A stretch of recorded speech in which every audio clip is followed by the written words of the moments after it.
పలు అభివృద్ధి కార్యక్రమాల శంకుస్థాపన ప్రారంభోత్సవ కార్యక్రమానికి విచ్చేసినటువంటి గౌరవనీయులు రాష్ట్ర ముఖ్యమంత్రి వర్యులు పెద్దలు యనమల రేవంత్ రెడ్డి గారికి, ఈ జిల్లా ఇన్ఛార్జ్ మంత్రివర్యులు పెద్దలు జూపల్లి కృష్ణారావు గారికి, మరో మంత్రివర్యులు పెద్దలు వివేక్ వెంకటస్వామి గారికి, ఏ బాబు ఆగుతారా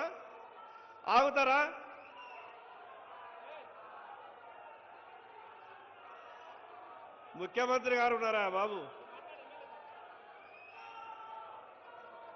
పెద్దలు మరో మంత్రివర్యులు. ఒక్క నిమిషం దయచేసి మనమందరం కూడా తెలంగాణ సంస్కృతి సాంప్రదాయము వచ్చిన వాళ్ళందరికీ గౌరవించుకోవాలి కాబట్టి దయచేసి అందరూ కూడా నిశ్శబ్దంగా ఉండని, మీ అందరూ కూడా చేతి ఎత్తి ప్రార్థిస్తున్నాం. దయచేసి అందరూ నిశ్శబ్దంగా ఉండండి ప్లీజ్. మరో మంత్రివర్యులు పెద్దలు వివేక్ వెంకటస్వామి గారు, ఆదిలాబాద్ పార్లమెంటు సభ్యులు పెద్దలు గోడం నగేష్ గారు, అదేవిధంగా శాసనసభ్యులు సహచర శాసనసభ్యులు మిత్రులు బెడమ బొజ్జు గారికి, వినోద్ వెంకటస్వామి గారికి, పెద్దలు రాష్ట్ర ప్రభుత్వ సలహాదారులైనటువంటి సుదర్శన్ రెడ్డి గారికి, వేదిక మీద ఉన్నటువంటి పెద్దలందరికీ పేరు పేరున నా యొక్క నమస్కారాలు. ఒక్కసారి మనమంతా కూడా లేచి నిలబడి ముఖ్యమంత్రి అయిన తర్వాత రెండవసారి ఆదిలాబాద్ పట్టణానికి విచ్చేసినటువంటి గౌరవ ముఖ్యమంత్రి గారికి లేచి చప్పట్లతో స్వాగతం పలకాల్సిందిగా అందరికీ విజ్ఞప్తి చేస్తా ఉన్నాను.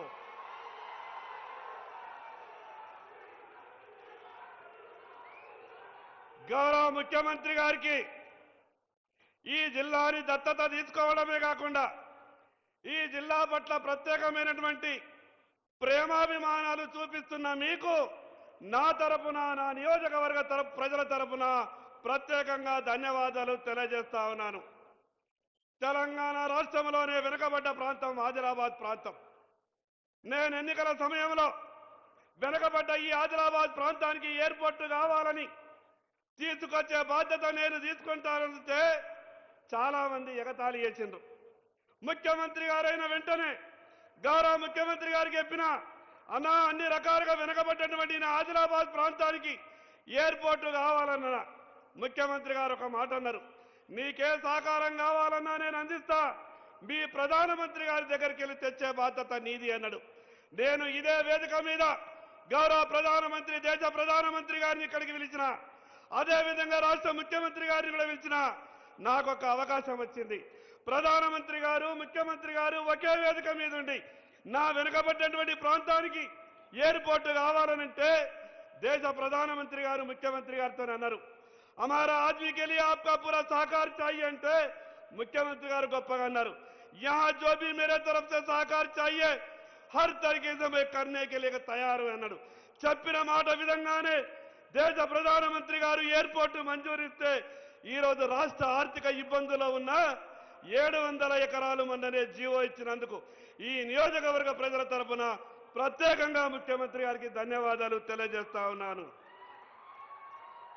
అదేవిధంగా చదువులో అక్షర క్రమంలో ముందున్న ఈ ఆదిలాబాద్ చదువులో వెనుకబాటుతనం ఉంది. ఇంటిగ్రేటెడ్ స్కూల్ కావాలన్నా రాష్ట్రంలో మిగతా నియోజకవర్గాలలో ఇచ్చిందంటే 200 కోట్ల రూపాయలతో ఇంటిగ్రేటెడ్ స్కూల్ ఇచ్చినందుకు నా తరపున, నా ప్రజల తరపున ప్రత్యేకంగా ధన్యవాదాలు తెలియజేస్తా ఉన్నా. అన్నా ఇది ప్రధానమైన సమస్య, రైతులు పడుతున్నటువంటి బాధ. రైతులు చేండలకు పోవాలంటే వాళ్ళు వర్షాకాలం పడేటటువంటి ఇబ్బంది అంతా ఇంత కాదు. నేను అసెంబ్లీలో చర్చ సందర్భంగా మీకు ఒక విజ్ఞప్తి చేసిన, పొలం బాట ద్వారా రైతులకు మంచి జరగాలని ప్రతి చేనుకు రోడ్డు వేయాలనంటే మీరు ఎంత గొప్పగా అసెంబ్లీలో మాటిచ్చారంటే బీజేపీ ప్రతిపక్ష ఎమ్మెల్యే చెప్తున్నాడని కూడా మీరు ఆలోచించలేదు. ఇదొక మంచి సలహా సూచన. పాయల్ శంకర్ గారు చెప్పినటువంటి మాటని పొలం బాట అనే పేరు మీద రాష్ట్రం మొత్తం మీద అమలు చేస్తామన్నారు. దాన్ని ఆదిలాబాద్ నుంచే ప్రారంభిస్తామన్నారు. కాబట్టి దానికి 40 కోట్ల రూపాయలు మంజూరు ఇవ్వవలసిందిగా ఆదిలాబాద్ రైతులందరి తరపున మీకు విజ్ఞప్తి చేస్తా ఉన్నాను. మరి అదేవిధంగా ఇక్కడ ఉపాధి అవకాశాలు లేవు. ఉద్యోగ అవకాశాలు లేవు. 30 సంవత్సరాలుగా మూతబడినటువంటి సిమెంట్ ఫ్యాక్టరీని నేను గౌరవ ఎంపీ గారు మొన్ననే ఢిల్లీ పెద్దలతోనే మాట్లాడినాం. రాష్ట్ర ప్రభుత్వం పూర్తిగా సహకారం చేయడానికి సిద్ధంగా ఉంది. ఆ యొక్క ఫ్యాక్టరీని రాష్ట్ర ప్రభుత్వానికి అప్పగిస్తే పీపీపీ మోడ్లో మేము అక్కడ ప్రారంభిస్తామనంటే ఢిల్లీలోని కూడా పెద్దలు కూడా పాజిటివ్గా మాట్లాడారు. కాబట్టి ఆ యొక్క సీసీఐని పునఃప్రారంభించే విధంగా మీ సహకారం కావాలని ఈ సందర్భంగా మీకు విజ్ఞప్తి చేస్తా ఉన్నాను. ఇక మొన్న 10 ఏళ్ళు ఈ రాష్ట్రాన్ని పాలించినటువంటి కొందరు ఏం చేస్తున్నాడు ఈ రాష్ట్ర ముఖ్యమంత్రి? ఆదిలాబాద్ ఎమ్మెల్యే పదే పోయి కలుస్తాడు. ఈ రాష్ట్ర ముఖ్యమంత్రి గారికి ఈ ఎమ్మెల్యేకి ఏమన్నా లారుచి ఉన్నదని అన్నాడు. నేను 10 ఏళ్ళు ఈ రాష్ట్రాన్ని పాలించినటువంటి సన్నాసులకు చెప్పదలుచుకున్నా. ఈ ఆదిలాబాద్ నియోజకవర్గ ప్రజల అవసరాల కొరకు పోతున్నా. ఈ ఆదిలాబాద్కు గొప్ప మనసుతో సహాయం చేయాలనే ఆలోచన ఉన్నటువంటి రాష్ట్ర ముఖ్యమంత్రి గారికి కలవడానికి వెళ్తున్నా. ఈ రాష్ట్రాన్ని 10 ఏళ్ళు పాలించిన టీఆర్ఎస్ పార్టీ ఢిల్లీ నుండి ఇక్కడ ఎయిర్పోర్టు మంజూరు చేస్తామని ఆనాటి రక్షణ శాఖ మంత్రి నిర్మలా సీతారామన్ గారు 4 ఉత్తరాలు రాసినా ఈ కేసీఆర్ స్పందించలేదు. ఈరోజు గొప్ప మనసుతో ఆదిలాబాద్కు ఎయిర్పోర్టు ఒక మాట చెప్పగానే ముందుకొచ్చినటువంటి ముఖ్యమంత్రి గారికి గౌరవప్రదంగా అనేక సందర్భాల్లో కలిసే ప్రయత్నం చేస్తా ఉన్నాను. శాతగానటువంటి ఆ సన్నాసులు మాట్లాడేటటువంటి మాటలకు ఈరోజు గౌరవ ముఖ్యమంత్రి గారు దేశ ప్రధానమంత్రి గారి దగ్గరికి ఏ రకంగానైతే తెలంగాణ రాష్ట్ర అవసరాల కొరకు వెళ్తున్నాడో నేను కూడా నా నియోజకవర్గ ప్రజల అవసరాల కొరకు వెళ్తున్నా. అన్నా మీకు ఒక్క మాట చెప్పదలుచుకున్నా. సరిగ్గా 13 ఏళ్ల క్రితం ఆదిలాబాద్లో పాయల్ శంకర్ని ఎమ్మెల్యేగా గెలిపించండి మీరు ఆ రోజు నా కొరకు మాట్లాడినటువంటి మాటని ఈరోజు నేను గెలిచినన్నా నా ఆదిలాబాద్ నియోజకవర్గ ప్రజలను అభివృద్ధి చేసి గెలిపించాల్సిందిగా మీకు సవినయంగా మనవి చేస్తా ఉన్నాను.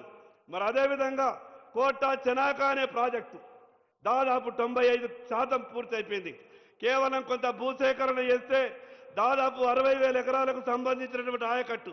వాస్తవంగా మిమ్మల్ని ఆ ప్రాజెక్టు ప్రారంభోత్సవానికే రమ్మన్నా, కానీ ఎన్నికల కోడ్ ఉన్న సందర్భంగా అది వీలు కాలేదు. కాబట్టి ఆ యొక్క ఆయకట్టు మిగతా భూసేకరణ నిధులు వెంటనే విడుదల చేయాల్సిందిగా మీకు సవినయంగా విజ్ఞప్తి చేస్తా ఉన్నాను.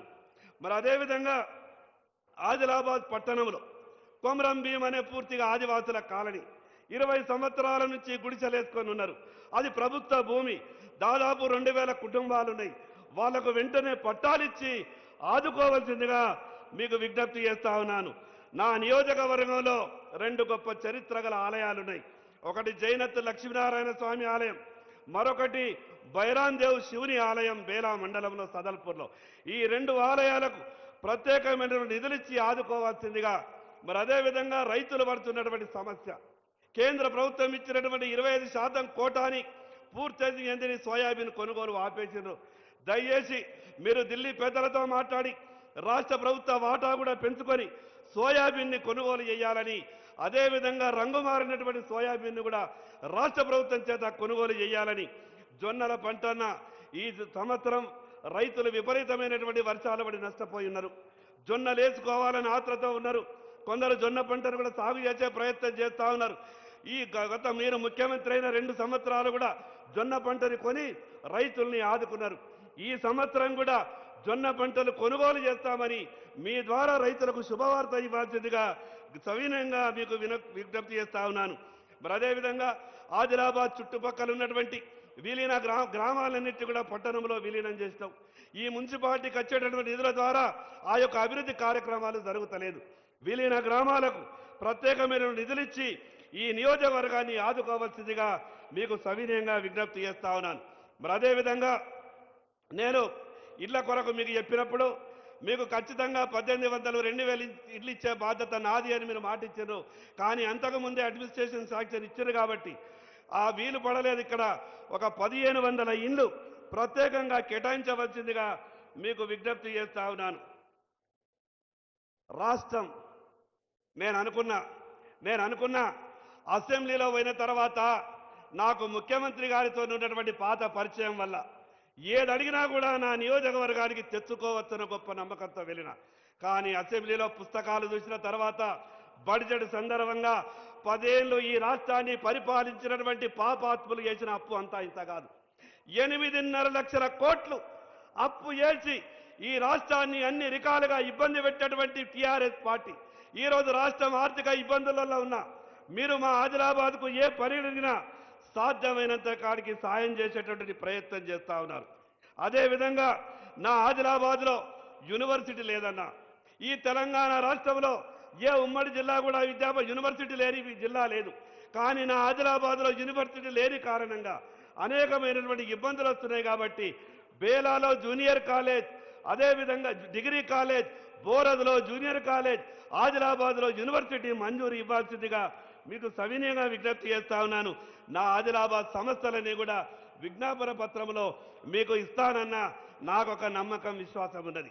నేను ఎక్కడికి వెళ్ళినా కూడా ఏ విషయం అడిగినా కూడా ముఖ్యమంత్రి గారిది ఎంత గొప్ప మనసు అనంటే, నిన్న నేను ఒక రివ్యూలో అందరూ రావాలని కోరుకున్నా. సహజంగా కొందరు అన్నారు కాంగ్రెస్ పార్టీ ముఖ్యమంత్రికి మీరు ఎందుకు ఇంత ఆతృత పడుతున్నారంటే నేను చెప్పిన, నన్ను బీజేపీ ఎమ్మెల్యే అని చూడకుండా నా నియోజకవర్గ ప్రజలకు ఏదడిగినా కూడా సాయం చేస్తున్నటువంటి ముఖ్యమంత్రి నేనెందుకు గొప్పగా స్వాగతించకూడదు అని మాట్లాడినా. ఈరోజు గొప్ప మనసుతో ప్రజల అభివృద్ధి గురించి ఆలోచించాలా. అందుకే మీకు సవినయంగా మనవి చేస్తా ఉన్నా, నా ఆదిలాబాద్లో ఉన్నటువంటి సమస్యలని మీకు విజ్ఞాపన పత్రంలో నేను అన్ని విషయాలు పొందుపరిచి ఇచ్చే ప్రయత్నం చేస్తా. మీరు తప్పకుండా నేను ఇచ్చినటువంటి యొక్క విషయాల్ని ఆలకించి ప్రత్యేకంగా రైతు బాట మీరు ఈ వేదిక మీద గతంలో నాకు అసెంబ్లీలో కూడా మాట ఇచ్చారు, ఆదిలాబాద్ని మోడల్గా చేస్తామని చెప్పారు. కాబట్టి నేను చెప్పినటువంటి విషయాలని ఆదిలాబాద్ ప్రజలని మేమంతా కూడా ఈరోజు ఆదిలాబాద్ అంటేనే గౌరవంగా ఎవరొచ్చినా కూడా హక్కున చేర్చుకునేటటువంటి ఆదిలాబాద్ నాకు ఒక అదృష్టం అన్న. ఆ రోజు మోదీ గారు మీరిద్దరు పక్కపక్కన మాట్లాడుతున్నప్పుడు మోదీ గారు మీరిద్దరు కలిసి నాకు మాట ఇచ్చారు, ఆదిలాబాద్కు ఏం కావాలన్నా కూడా చేస్తున్నారు. మరొకసారి మీకు ప్రత్యేకంగా ఈ యొక్క 100 కోట్ల రూపాయల అభివృద్ధి కార్యక్రమాలకు వచ్చి శంకుస్థాపన చేసినందుకు నా తరపున, నా నియోజకవర్గ ప్రజల తరపున ప్రత్యేకంగా ధన్యవాదాలు తెలియజేస్తూ సెలవు తీసుకుంటున్నా. భారత్ మాతా కీ.